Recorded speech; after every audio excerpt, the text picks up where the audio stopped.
bons rois, là, quand il y avait des bons rois, ils détruisaient ces lieux élevés. Nous, aujourd'hui, on n'a pas des lieux élevés sur les montagnes, mais on a des lieux élevés. Et en fait, c'est dans les universités. C'est dans des places d'instruction où sont dites les érudits, qui déterminent notre culture et qu'est-ce qu'on croit, qui déterminent comment notre société fonctionne, qui sont les législateurs, qui sont les personnes, c'est des personnes d'influence. C'est les lieux élevés. Et on est appelé à se tenir dans la brèche dans ces lieux-là. Et c'est ça mon appel. Moi, quand je suis à l'Université Laval, il y a 600 personnes, il y a 10 chrétiens. Donc, c'est un peu différent de vous. Quand j'étais à Rimouski, l'automne passé, on était dans une taverne, le bien et le malte. Puis, c'est le bien et le malte. Ils nous ont ouvert la taverne. La taverne était pleine. Je veux dire, c'est peut-être mieux une taverne que dans l'université parce qu'au moins, ils ont une bière, c'est un peu plus relax. À l'université, ça peut être assez intense. Mais ils sont là, puis j'étais supposé débattre avec les révolutionnistes. 24 heures avant, il disparaît. Il ne veut plus. Donc là, je fais ma présentation. Mais c'est plein de non-chrétiens, mais aucun pasteur, je suis pasteur, mais la plupart des pasteurs, ils n'ont pas cette opportunité-là. D'ailleurs, ça serait mal vu de voir ton pasteur le bien et le mal, probablement. C'est une opportunité que moi j'ai, à cause qu'on parle un langage que tout le monde parle, le langage scientifique de notre génération. Hein? Alors, mais c'est ça les lieux élevés. Et c'est vraiment un combat spirituel. Ça bataille un peu vite parce que quand je l'ai fait, c'est des années, puis les CPU étaient plus lents. Là, là c'est comme ouf! Donc, les petits gars, ils travaillent fort. En 1 Timothée 1, 18, 19, il dit « Le commandement que je t'adresse, Timothée, mon enfant, selon les prophéties faites précédemment à ton sujet, c'est que d'après elles, tu combattes le bon combat. » Donc, il y a un combat, comme on sait. En gardant la foi et une bonne conscience. Cette conscience, quelques-uns l'ont perdue et ils l'ont fait naufrage par rapport à la foi. Et ça, je le vois dans les églises. Je vois plein de places où il y a des naufrages de foi. Et souvent, ça commence avec Genèse. Pas tout le temps. Des fois, c'est une question de souffrance, des hypocrisies, des choses qui sont dans l'Église, des homeries. Là. Mais souvent, quand on parle de 75% des jeunes dans nos familles chrétiennes qui ne reviennent pas à l'Église après une année de collège, on a une problématique. On n'a peut-être pas enseigné tout ce qu'on avait besoin d'enseigner à ces gens-là pour être capable de se défendre en dehors des églises. Si j'ai une photo, quand j'étais plus jeune, naturellement, je n'avais pas de cheveux blancs là-dedans, mais de toute façon, tu ne vois pas. Nancy Bryson, qui est là, était la directrice du département de biologie de Missouri State University pour femmes, for Women Missouri State University. 24 ans d'enseignant, 24 ans. 1 an d'avoir son tenure, 1 an d'avoir sa permanence. Tu n'as pas besoin de justifier chaque année que tu as le droit d'être là. Elle fait une conférence qui questionne l'évolution. Mise à pied. 24 ans de perdu. Pas perdu, mais vous comprenez, sa carrière, il faut qu'elle recommence dans d'autres universités. Dr. Jerry Bergman, il a écrit plein de livres, 300 articles publiés. Il y a 4 doctorats, 5 maîtrises.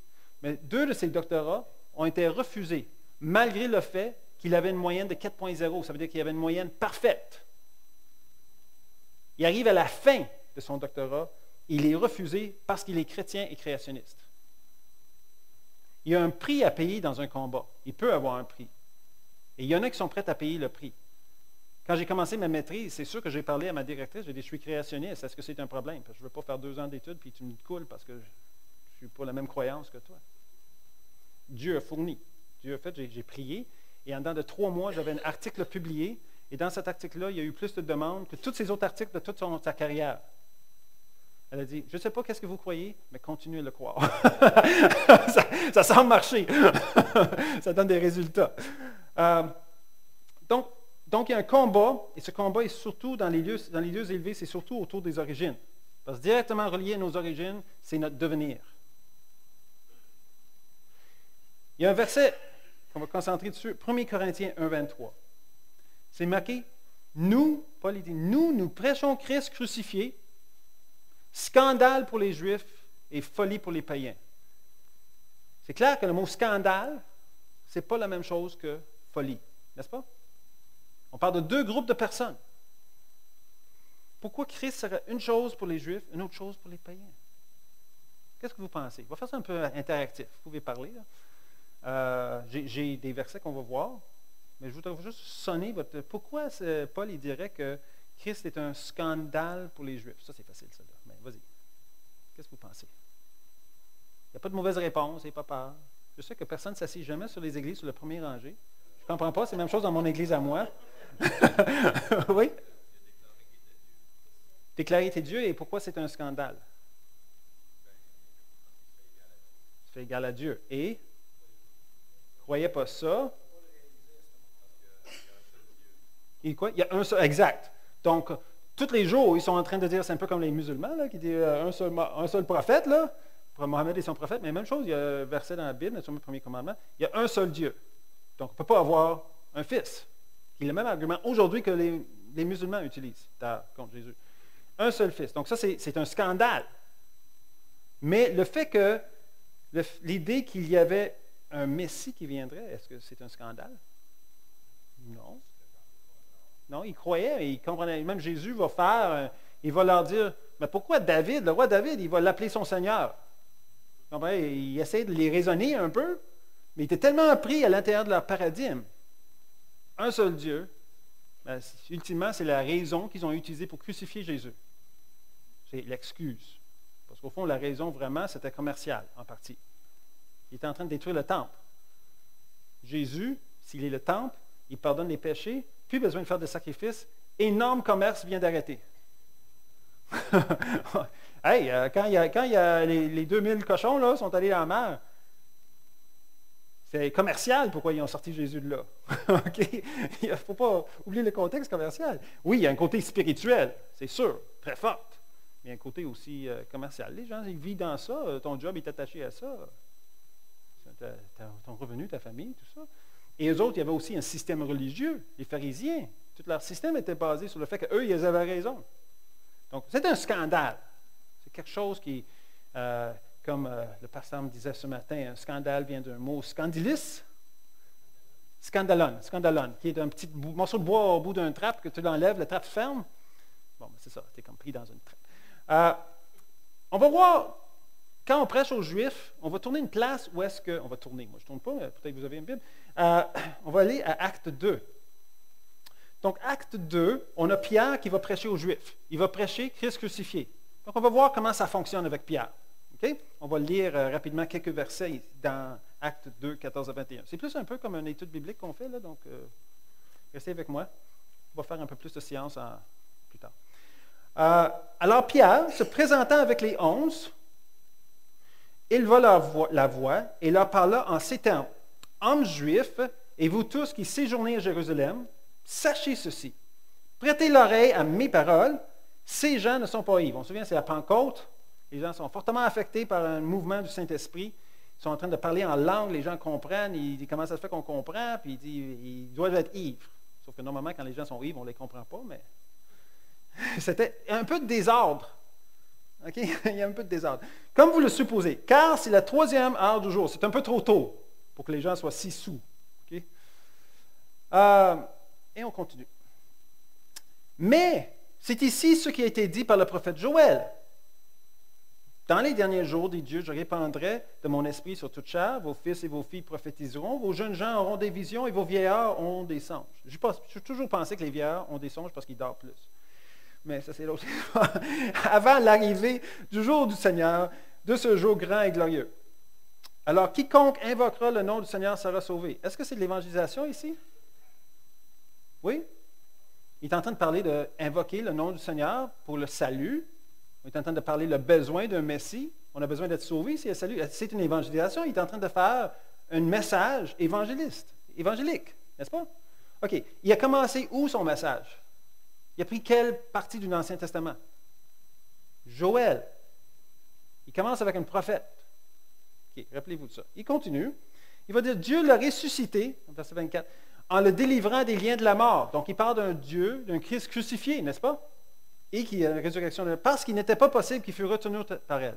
Quels sont les résultats de son message, le jour de la Pentecôte? Par plusieurs autres paroles, il les conjurait, les exhortait, disant, sauvez-vous de cette génération perverse. Et le résultat, c'est ceci. Ceux qui acceptèrent sa parole furent baptisés. Et en ce jour-là, le nombre des disciples s'augmenta d'environ 3000. OK. moi je suis scientifique, je pense en chiffres. Il y a 3000 personnes à baptiser. Disons qu'ils essaient de faire ça en 11 heures. Ils sont 11 disciples. Disons qu'ils n'ont pas fait des témoignages avant. C'est comme, OK, au nom de Jésus, le Père, Fils, Saint-Esprit. Next! Saint-Esprit. Hey, 3000, 11 personnes! T'es en ligne, tu viens vite. Tu passes dans l'eau. Ouf, c'est du travail. Et imagine une réunion de conseil des disciples après. Comment ça a été, Pierre? Mais là, tout le monde était là, mais s'il y aurait été une partie, il dit, comment ça a été? Ah, c'était pas pire comme réunion. Première fois que j'ai prêché, il y a eu 3000 qui ont accepté le Seigneur. C'était un bon début.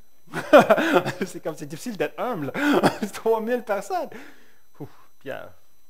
Mais il a commencé avec le prophète Joël. OK.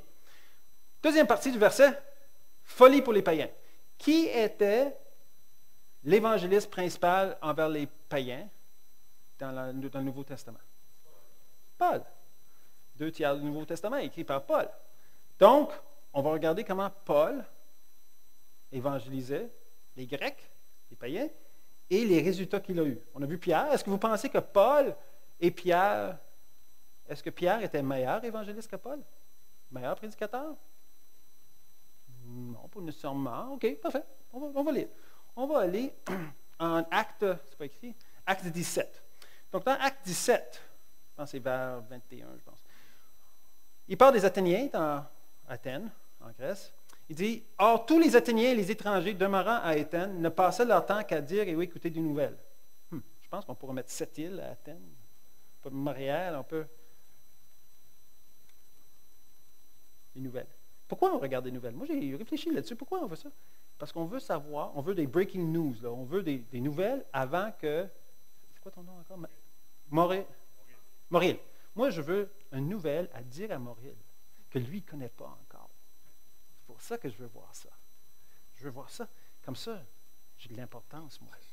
Parce que je connais quelque chose qu'il ne connaît pas. Moi, je suis sûr que c'est tout basé là-dessus. C'est de se donner de l'importance. Je veux des likes parce que je veux que quelqu'un sache que j'existe. Parce que notre existence n'est pas basée sur Dieu qui nous voit, mais sur nous qui se voient, et on veut avoir une raison d'être. Alors, je regarde les nouvelles. Sais-tu, là, demain, il va pleuvoir, il va neiger, il va faire toutes sortes de choses à Chibougamau. Je suis sûr que tu ne sais pas ça, mais je veux avoir quelque chose à dire, d'écouter des nouvelles, c'est tout ce qu'on fait. Mais attends, disons que c'est le cœur de l'homme, il n'y a rien qui a changé apparemment. On continue. Donc là, ils ont trouvé intéressant ce que Paul disait. Ils ont dit, on va le faire écouter par des professionnels, des philosophes. Paul, il se met debout, au milieu de l'aréopage, puis il dit, « Homme athénien, je vous trouve à tous égards extrêmement religieux. » C'était pas une insulte, là. C'était une bonne chose. C'était une bonne manière de commencer. On veut flatter l'ego un peu. « Car en parcourant votre ville et en considérant les objets de votre dévotion, j'ai même découvert un autel avec cette inscription à un Dieu inconnu. » Il veut manquer. Les autres, les dieux, ils étaient rough. Là. Les dieux, ils ne savaient pas. Ils ne pouvaient pas les contrôler. Puis le vent, les orages, c'est toujours à cause des dieux. C'est jamais. Ça, c'est cool. Hein? Tu peux toujours blâmer quelque chose d'autre.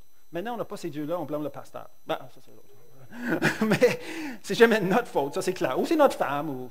Ça vient du jardin d'Éden. Donc, un Dieu inconnu. On ne veut pas manquer notre coup. Là. On veut avoir un autel. Au cas où on a oublié un, il va te fâcher contre nous. On va mettre un Dieu. On va le mettre. Et Paul, il va dire, ce que vous reverrez sans le connaître, c'est ce que je vous annonce, le Dieu qui a fait le monde et tout ce qui s'y trouve. Oh! Est-ce que Paul a commencé dans le prophète Joël? Il a commencé où? Genèse. Le premier verset de Genèse. C'est quoi le premier verset de Genèse? Dieu créa les cieux et la terre.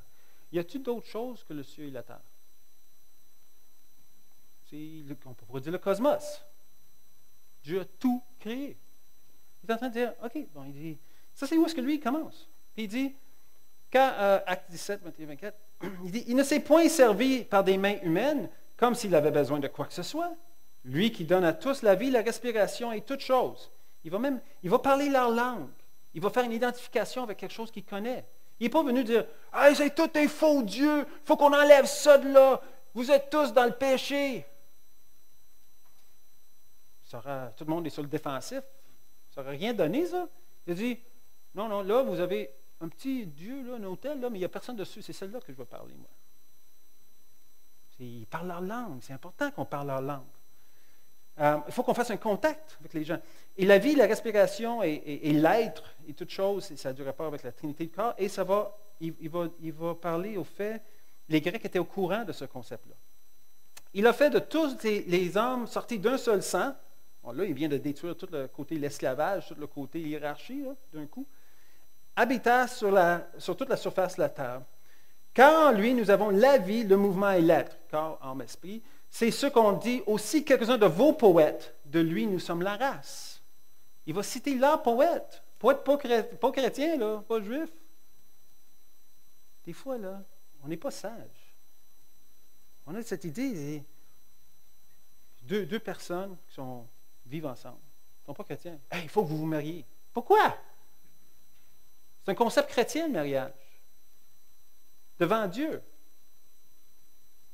Pourquoi ils se marieraient? D'ailleurs, beaucoup de mariages finissent en divorce. Ça n'a aucun sens. Il faut qu'il y ait un fondement. Mais nous, on essaie de forcer comme ça, au lieu de laisser la fondation être construite en dessous, pour que les gens arrivent à cette idée-là. Qu'est-ce que Dieu dit a une raison d'être? Il dit, si on continue sa prêche, Dieu, sans tenir compte des temps d'ignorance, annonce maintenant à tous les hommes en tout lieu qu'ils aient à se repentir. Repentance, c'est l'évangélisation? Ben oui. Parce qu'il a fixé un jour où il jugera le monde, selon la justice. Il parle d'un Dieu juste. Par l'homme qu'il a désigné, ceux dont il a donné à tous une preuve certaine en le ressuscitant des morts. Christ crucifié? Ressuscité? Bon. Le résultat. Lorsqu'ils entendirent parler de la résurrection des morts, les uns se moquèrent et les autres dirent, nous t'entendrons là-dessus une autre fois. Quelques-uns néanmoins s'attachèrent à lui et crurent, Denis l'Aréopagite, une femme nommée Damaris et d'autres. Un poignet de main. Paul prêche. Peut-être 5 personnes qui le croient. Pierre prêche, 3000 personnes. Ce n'est pas que Pierre est meilleur prédicateur. C'est parce que les Juifs ont déjà la connaissance que Dieu les a créés. Ils ont déjà le fondement. C'est une question de qui est Jésus. Ce n'est pas une question est-ce que Dieu existe. Ce n'est pas une question est-ce que j'ai été créé par... Nous, notre génération, c'est des Grecs. Ce n'est pas des Juifs. Parler du péché dans notre génération n'a aucun sens. On fait nos propres règles. Il n'y a pas de péché. La Bible dérange parce que c'est des absolus. Les gens n'aiment pas des absolus. Vraiment pas. C'est insécure. Jusqu'à temps qu'il y ait un tremblement de terre, puis ils se rendent compte qu'ils ne sont pas Dieu, puis ils ne peuvent pas contrôler grand-chose. Mais en attendant, ils croient qu'ils contrôlent tout. Et la raison que Paul a moins de résultats, c'est parce qu'il faut construire ce fondement-là. Et le fondement est à partir de la Genèse. Je vais donner vendredi, la première conférence que j'ai faite vendredi.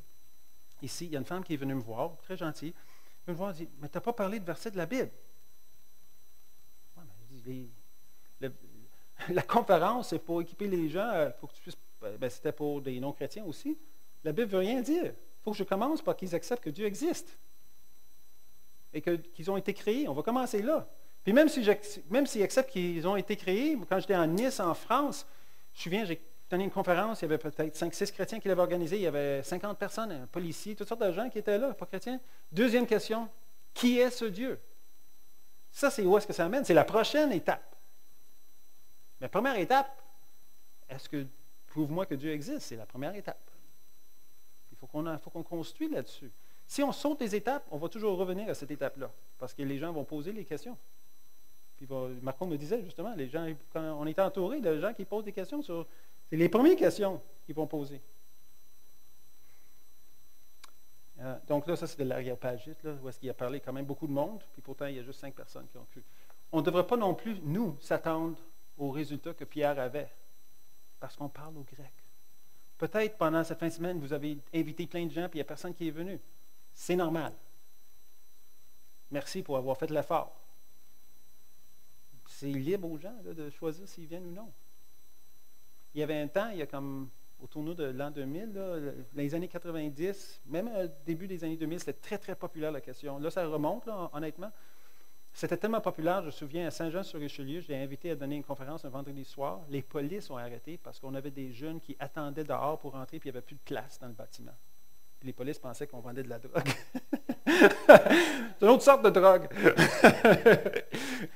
Donc l'affaire, c'est qu'ici, les païens aujourd'hui, si on dit répentez-vous, c'est une folie parce que le concept de repentance n'a pas de sens. Parce qu'ils n'ont pas le fondement. Et on a besoin de construire ce fondement-là. Il faut qu'on retourne au début. Puis c'est pour ça que mon message est toujours, commençons par le début. Si on va parler à nos voisins qui ne connaissent pas le Seigneur, on ne commence pas par parler du péché. On ne les met pas sur le défensif. Moi, je vais commencer par parler sur les dinosaures. Tout le monde est intéressé par les dinosaures. Moi, j'ai daté avec le carbone 14 un vertèbre de dinosaures d'Alberta. 32 000 ans. C'est supposé y avoir 70 millions. C'est sûr que moi, je me suis équipé. Moi, j'ai des cellules de dinosaures non fossilisées qu'on peut regarder à travers mon microscope. Pas besoin de dire grand-chose. Ce dinosaure-là, il n'est pas mort il y a 70 millions d'années. Les cellules sont encore frais, mais je veux dire, sont pas fossilisées. On peut parler mais c'est pour ça que j'ai les DVD. Toutes sortes de choses. Parce que la nature nous intéresse. C'est à 11 heures, moi, je ne sais pas quand on commence la prêche, mais je vais parler sur une création audacieuse. Et comment Dieu, un des arguments puissants pour un créateur, c'est qu'il y a du over-design dans la nature. Il y a trop. L'évolution produirait juste assez pour survivre. Tu ne dépenseras pas d'énergie pour dépenser sur quelque chose qui n'a pas besoin de combattre encore. Et pourtant, tout ce qui nous entoure, c'est de trop. Pour faire une tâche quelconque, il y a beaucoup trop d'ingénierie impliquée. Je vais expliquer ça. Ça qui est un puissant argument pour une intelligence. Moi, je leur demande des questions simples. L'œuf et la poule. Qu'est-ce qui est venu le premier? On a parlé de ça la première soirée. On a fait une vote. Tout le monde pensait que c'était la poule, finalement. Puis moi, j'ai dit non. Une poule pond des œufs, l'œuf fait rien. On peut le manger. J'en ai mangé ce matin. Claudine m'a gentiment préparé un œuf poché. Mais ça ne deviendrait jamais une autre poule, à moins qu'il y ait un coq. Poule, coq, on a un œuf qui peut faire quelque chose. Alors, qu'est-ce qui est venu premier? Poule et le coq. Puis là, ils vont dire, d'où ils viennent? C'est pas mon problème, moi je suis un créationniste. Tu les as créés. C'est ton problème si tu ne crois pas ça. Comprenez? Mais c'est des questions très, très simples. Quand ils disent, il y a tellement d'âge dans les roches. Je regarde les strates, moi. Si tu connais les strates, là, ils sont faciles à voir. Strates. OK, il y a combien d'années? Les strates, mais c'est peut-être 10 000 ans, 100 000 ans. OK, pourquoi il n'y a jamais de l'érosion entre les strates? C'est à peu près la réponse que j'ai. C'est un silence total. Comment ça se fait qu'il y a des dizaines de milliers d'années qui passent, partout au globe, mais il n'y a pas d'érosion? Saguenay, là, ça prend 2 jours, puis il n'y a plus de Saguenay, il y a une petite maison qui reste au milieu, là, un peu d'eau, c'est fini. 10 000 ans, c'est pas d'érosion. Juste poser des questions, c'est pas... On n'a pas à les convaincre, c'est à eux de se convaincre si on pose des bonnes questions. Tu veux qu'un dinosaure apprenne à voler? Tu veux un dinosaure? Comment il va faire pour voler? Comment? C'est un reptile. Prends une iguane. Laisse tomber, il va faire pouf! Juste parce que tu laisses tomber l'iguane 10 000 fois, il n'y aura pas plus d'ailes qui vont apparaître. Parce que génétiquement, ce n'est pas possible. Ajouter quelque chose.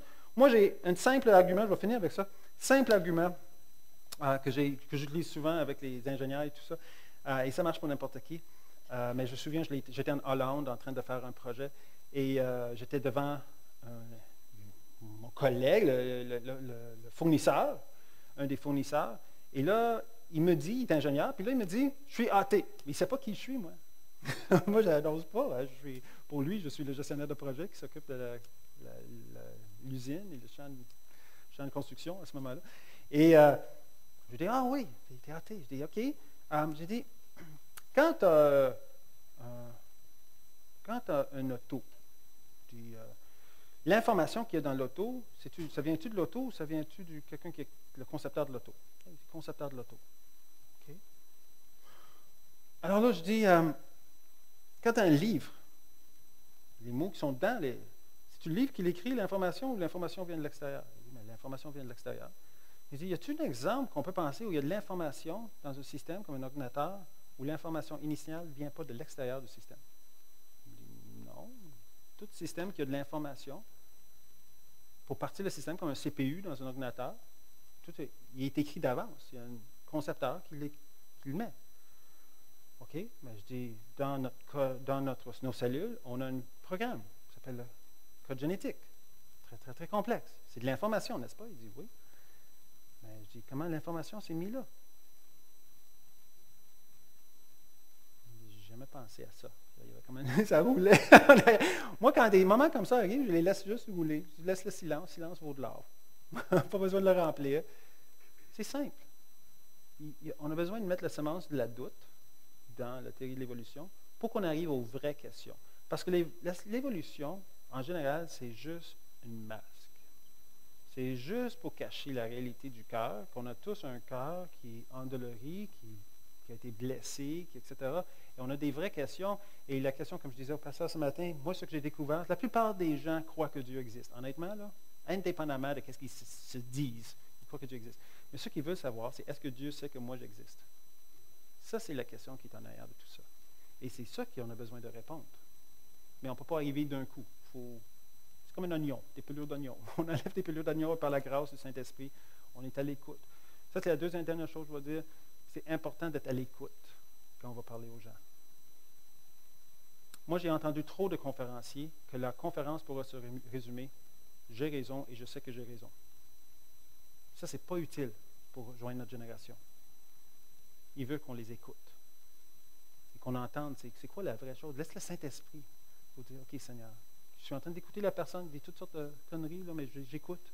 C'est quoi la question que j'ai besoin de leur poser? Jésus, souvent, il ne disait pas, fais ça, il posait des questions. Puissante manière d'évangéliser. Pose la question, laisse la personne répondre. Critique pas leur réponse. Laisse-les répondre. Peut-être reviens avec une autre question. Mais laisse le temps, c'est des paradigmes de changement. J'avais 3 cégepiens qui sont venus chez moi à Montréal pour me dire qu'ils avaient un débat à faire. Ils allaient débattre l'évolution-création au cégep, mais ils ne savaient pas quel côté qui allait être avant. Ça, c'est super. Oui, ben, c'est ça, ils ne savaient pas l'évolution-création. Puis la fille qui était là, elle était chrétienne. Les 2 gars qui étaient là n'étaient pas chrétiens. Je ne demande-moi pas pourquoi la fille était avec 2 gars, ça, c'est pas mon problème. Mais c'était ses amis. Puis ils ont accepté. Il dit, moi, je connais un créationniste, on va apprendre sur la création ou qu'on est sur le côté créationniste. Bonne idée. Alors, ils étaient là dans mon salon. Et après 20 minutes, leur présenter 4 arguments pour la création. Le résultat, c'était vraiment étonnant. Un des jeunes hommes était en train de faire ça. Il était en train de marcher d'un côté à l'autre de mon salon, en train de dire, tout ce que j'ai appris est faux, tout ce que j'ai appris est faux, tout ce que j'ai appris est faux. Il était dans un traumatisme total. J'essaie de lui calmer, je dis, non, pas tout ce que tu as appris est faux. Il était comme, mais c'est un changement de paradigme. Et c'est gênant d'apprendre qu'on n'a pas posé les bonnes questions après des années. Alors, on va s'attendre à un petit groupe de personnes, puis peu à peu, les gens vont venir. Mais ça ne serait pas comme 3000 à la fois, comme on voudrait, comme on imaginait. Donc, c'est ça que je voulais vous partager ce matin, que Christ crucifié, c'est un scandale pour des Juifs, mais c'est une folie pour les païens. Donc, on est en train d'essayer de changer une folie vers quelque chose de raison. Attendez-vous que ce soit un travail de longue durée, un changement de paradigme. Mais le Seigneur, avec la prière, le Seigneur fait l'impossible. La preuve, vous êtes là. Je suis là. C'est parce que le Seigneur, à un moment donné, il a touché notre folie aussi. Il faut qu'on puisse entendre la vérité. Hein? Et donc, ayez de la grâce aussi pour les gens qui nous entourent. Y a-t-il des questions? C'est à quelle heure? Ça finit dans comme 4 minutes? C'est à moins quart? Mais je vais prendre quelques questions dans 4 minutes, quelque chose. Oui.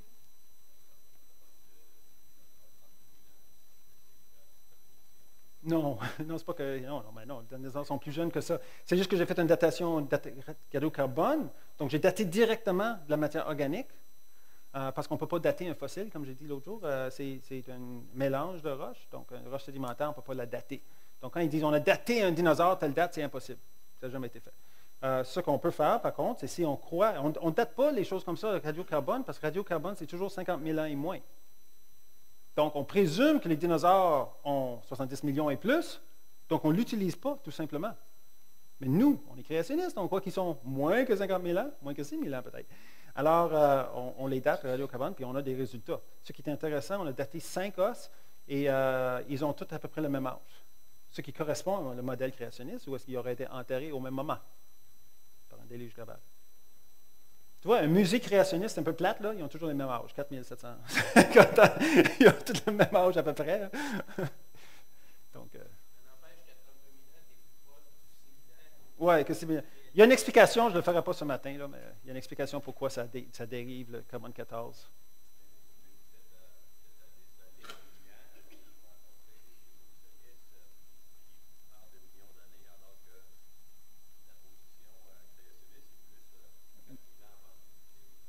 Oui, mais de certains créationnistes, moi inclus, là, mais pas tout le monde. Oui, mais c'est pour ça que j'ai fait une fois l'erreur d'abroger, de parler de ce sujet-là dans un débat. Chaque fois que je faisais l'origine de la vie, je gagnais le débat parce que c'est juste moi qui parlais de l'origine de la vie. Les autres parlaient toujours des transformations de quelque chose qui était vivant. Donc, à un moment donné, après multiples débats, je me suis tanné. Puis, j'ai présenté l'origine de la vie. Il a présenté son affaire, ça n'a aucun rapport à l'origine de la vie. C'est à l'Université Laval, à l'Université de Montréal. Puis, j'ai dit, bon, puisqu'il y a juste moi qui ai parlé de l'origine de la vie, je présume que j'ai gagné le débat. J'étais un peu tanné. Et c'était pas très diplomatique. Puis là, j'ai dit, ben, je vais leur parler de le déluge global. Il y a beaucoup d'évidence pour un déluge global. Horreur grandiose. C'était beaucoup trop gros comme étape. Il faut qu'on construise sur un fondement qui est bien établi. C'est un problème qu'on a parce qu'on veut. Nous, ça fait longtemps qu'on connaît les concepts de Dieu. On veut les amener aux gens, mais ils n'ont pas le fondement pour comprendre qu'est-ce qu'on est en train de. Puis là, on dit pourquoi ils ne comprennent pas? Il n'y a pas de fondement. Là. Il faut qu'on recommence. Puis c'est comme n'importe quelle maison.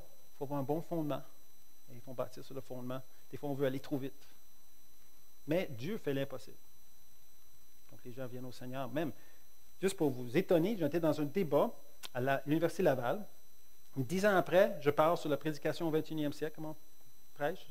Il y a une femme qui m'approche et dit, moi, j'ai accepté le Seigneur à cause de ton débat. Tu penses que j'ai parlé de Dieu, j'ai parlé de Créateur, mais je n'ai pas parlé de salut à l'Université Laval. Pourquoi elle a accepté le Seigneur? Ben, elle a vu que le Seigneur lui a parlé, il n'était pas chrétien. Il ne connaissait pas de chrétien. Elle a dit, waouh, il a raison, il y a un Créateur. Mais où sont les chrétiens? Je ne comprends pas, je ne sais rien de ça. Et 2 ans après, je suis revenu pour faire une conférence sur l'évolution de l'homme. Elle a accepté le Seigneur. 4 mois après, elle a été baptisée. Et 10 ans après, je l'ai vue à Drummondville avec son mari. Et ils sont mariés, ils sont chrétiens, tout ça. Un débat où je n'ai même pas parlé de Christ ressuscité. Ce n'est pas impossible pour Dieu. Une dernière question. Veux-tu quelqu'un d'autre? Oui, madame. Oui, certainement. Créationnisme. OK, il n'est pas là. Créationnisme.com. C'est facile. Il y a 2 N dans créationnisme. Donc, créationnisme.com. Il y a des vidéos. Mais sûrement, on a 28 ou une vingtaine de DVD en arrière. Mais oui, vous pouvez voir des vidéos là-dessus. Si vous tapez mon nom, Laurence Tisdale, vous allez trouver toutes sortes de choses sur Internet. Il y a des pages anti-Laurence Tisdale. On sait qu'on est arrivé, qu'on a des pages anti-nous. Là, tu es comme, oui, j'ai réussi. Mais oui, il y a des conférences là-dessus. Et peut-être on va revenir une fois à cette île-là.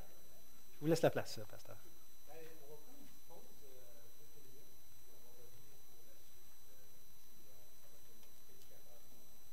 On va voir la louange, il y a les annonces et tout ça, là, je présume.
tu peux garder là.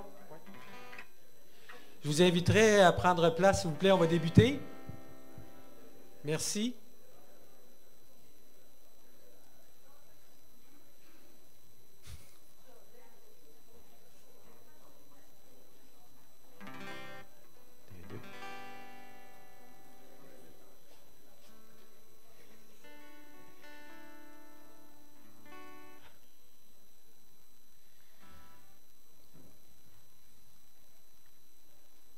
Moi, j'avais quelques petites annonces ce matin à vous partager.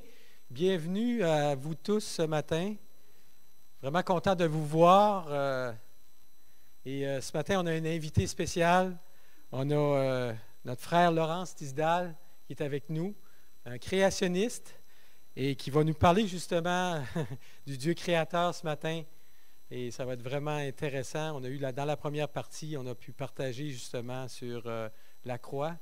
Une folie pour ceux qui périssent, hein? Et pour les croyants, mais c'est une grâce. C'est un don merveilleux qu'on a reçu en Jésus-Christ par l'Esprit Saint. Gloire à Dieu, hein? Donc, juste pour vous partager un petit peu ceux qui n'étaient pas ici, la première partie, dire quelques mots concernant Laurence. Laurence est le président fondateur de l'Association de sciences créationnistes du Québec. Et il y a de l'expérience. Moi, je réalise, je l'écoutais parler ce matin, puis même durant la conférence en fin de semaine, il y a beaucoup d'expérience dans les débats. Aussi, la question des origines, il continue à étudier depuis plus de 30 ans. Il a fait plusieurs émissions de radio et de télé.